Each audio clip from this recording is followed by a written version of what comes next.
Circus জীবন ধ্বংস করল শাহজাহানের। সামনে ঈদ, ছেলেকে কিছু দিতে পারবেন কিনা তাও জানেন না তিনি। ভারাক্রান্ত মনে এভাবে কথাগুলো বলছিলেন সার্কাস ও যাত্রাপালার অভিনয় শিল্পী প্রতিবন্ধী শাহজাহান আলী। কাজকর্ম বন্ধ হয়ে গেছে, সার্কাস যাত্রা এখন চলে না চলার কারণে আমার একটু সমস্যা আছে।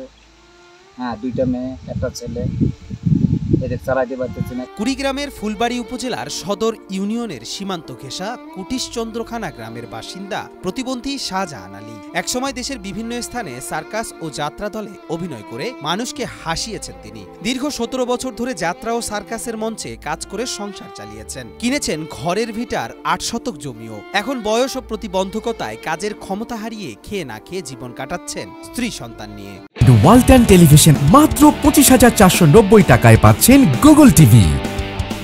বিএলএন সার্কাস যাত্রা 10 বছরের সাথে ছিলাম। ১৫-১৬ বছর, ১৭-১৮ বছর এরকম হবে। থাকার পরে এখন আমি তো কাজকর্ম বন্ধ হয়ে গেছে। এখন কেমনে আমি চলবো আমি কোনো দিশা পাই না। বউ বাল বাচ্চা নিয়ে আমার সমস্যা হয়ে গেছে। সে আগে সার্কাস খেলা দেখাইতো, আর এখন বর্তমান তার নাই, মানে সার্কাস যার সব এখন প্রায় বন্ধ। আমার ভাই দীর্ঘকাল থেকে বাসায় বসে আছে, কোনো কাজ নয়, কিছু তো করতে পারে না। একটি ছোট মুদি দোকানই এখন তার একমাত্র অবলম্বন।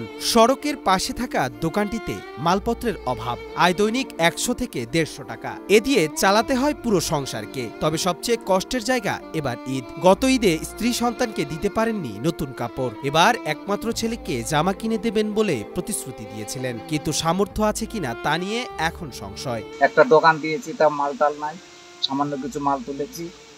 চলে না, ১-২০০ টাকা বিক্রি করি। করি নাই, একদিন খুলি একদিন বন্ধ থাকে, এইভাবে আমার জীবন যাপন করতেছি। শাহজাহানের একমাত্র ছেলে তাজুল ইসলাম নিজেও শারীরিক প্রতিবন্ধী। তাজুল এখনও পড়াশোনা করে, কিন্তু ব্যয় চালাতে পারছেন না শাহজাহান। স্থানীয়রা জানান, দীর্ঘদিন ধরে শাহজাহান আলী মানবেতর জীবনযাপন করছেন। কোনো রকমে দিন পার করছেন পরিবার নিয়ে। একটা ছেলে আমার মতন প্রতিবন্ধী, আমার চেয়ে দুর্বল, আমি চলতে পারি না। আমি তো আসতে পারি না, জামাই ষাট টাকা লাগে। আমার পড়ার ইচ্ছা আছে, যদি কেউ সাহায্য করে তাহলে পড়াশোনাটা এগিয়ে যেতে ভালো হবে। সরকারি সহায়তা ও বিত্তবানদের দানই এখন শাহজাহানের পরিবারের শেষ আশ্রয়। তাই শাহজাহান সহ স্থানীয়দের দাবি, বিত্তবান বা সরকার যেন এগিয়ে আসে তাদের সাহায্য সহযোগিতায়। সরকার যদি আমাকে একটু সহযোগিতা করে তাহলে আমি একটু চলতে পারতাম। আমার একটু ভাইয়ের দিকে একটু সবাই একটু আর কি দেখবেন। মানুষকে হাসানো এই মানুষটির এখন প্রয়োজন একটু সহানুভূতি, একটু ভালোবাসা। তাই সকলকে এগিয়ে আসার আহ্বান সচেতন মহলের। কবির চৌধুরী, জয়, মাই টিভি।